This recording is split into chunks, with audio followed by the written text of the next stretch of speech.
Hello everyone, welcome to the channel. In this video we'll explain to you how to generate images by using DeepSeek. So firstly, I have tried it myself and it turns out that you actually can't generate images directly in DeepSeek. As you can see, I logged in and registered, and I typed in make a cute image of a cat, and it tells me that I can't directly create or draw images, but I can guide you how to do this, etc. So as you can see, it even proposes us to use different AI tools like DALL-E, Midjourney, or Stable Diffusion.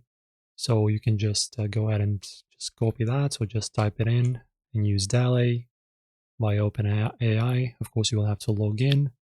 And after that, guys, it's very simple. You just type in your prompt, for example, just like I did, make a cute image of a cat. And after you did it, it will generate your image in the same chat. So in general, you can't, unfortunately, on this service generate images directly, and you will have to use either DALL-E, Midjourney, or Stable Diffusion, or any other alternative for AI art generating.